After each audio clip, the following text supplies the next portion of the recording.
Alvaro's going to be excited about that.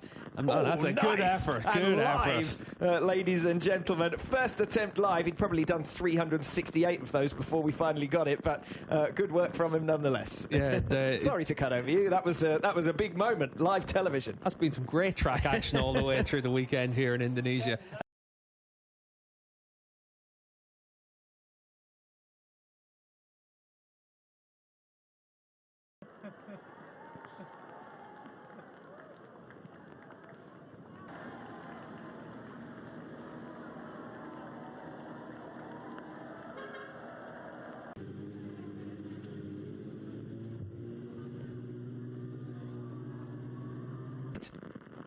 Well, you can see the images here. Some are working on it, a $2.5 billion US project that was long from this Superbike World Championship, and from this man, Toprak Razgatli. Those championships, Toprak's been able to do that by not putting a foot wrong all the way through this season. He's been super consistent. He's matched Jonathan Rea at his own game, and he's beaten him at it. Here, go retire from World SBK duty, nothing to do with riding. He says that he still gets as much enjoyment out of just going out on a supermoto bike and trying to go out there and just get that perfect lap, and I think that's going to be one of the things that he's still going to look to do. Subsequent podiums for Chaz Davies, and of course the injury worries for him as well, but certainly no doubt about what a brilliant performer he's been down the years in the Superbike World Championship. And maybe in the next couple of years Honda will be able to just smooth out the rough edges and find something with that Fireblade, and maybe it's going to be Iker Lecuona and Xavi Vierge that are able to take the benefit of that, but we have to wait and see how that goes. But that change in particular at HRC certainly contributes to the feeling of a changing of the guard.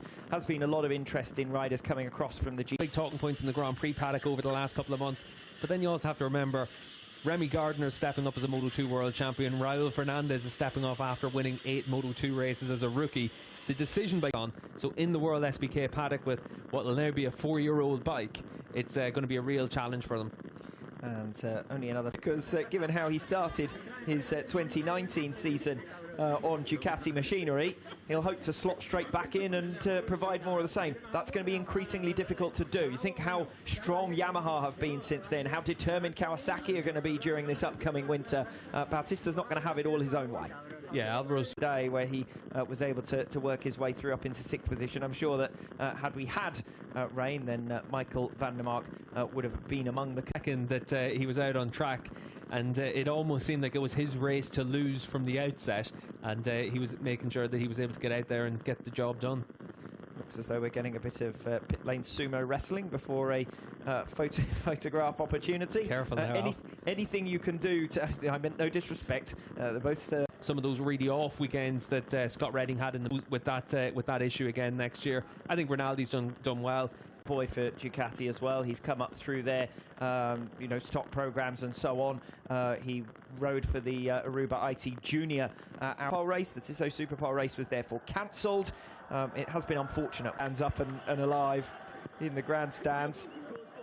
They've been treated to a highly entertaining Supersport race. They've been treated to the world champion being decided in front of them. And this reminds me of the late pictures we saw in Assen with the riders trying to cheer the fans 2 years ago. Yeah, and it is full grandstands here on the pit straight as well, and certainly a lot of excitement for World SBK to return to Indonesia. Obviously MotoGP coming here as well at the start of next season, and it's exciting times to be in the region. Chaz Davies and Michael Ruben Rinaldi. Of course, both Ducati regulars, the fans keen to show off their T-shirts in honour of this occasion.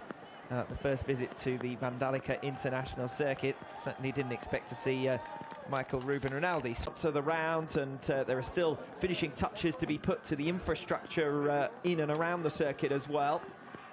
But it has been an entertaining visit, and I'm certain that we're going to be back here. Of course, MotoGP also due to visit the Mandalika International Circuit, and they will hope and surely receive different weather conditions as well. Yeah, they'll come in February for a test to learn the track and get up to speed, and then they'll be here in one of their early season rounds at the end of March, and certainly for MotoGP they'll get a big crowd here as well. And obviously enough, we were pretty much last minute to get a lot of the details finished around the track, so for MotoGP, they'll have the finished article and everything ready for it. And like you said, Alex, over the course of the next few years, infrastructure is going to improve around here, and a lot of investment coming as well to the Mandalika region. Hopefully we'll be in a better position travel-wise as well. These have been 2 unprecedented seasons, of course, as a result of the global pandemic.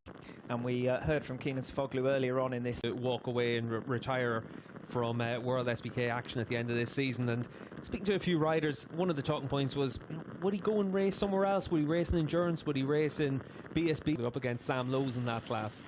And the usual hijinks in pit lane. First notifications that we've had from race direction, and that is that track conditions will be reviewed at 3:30.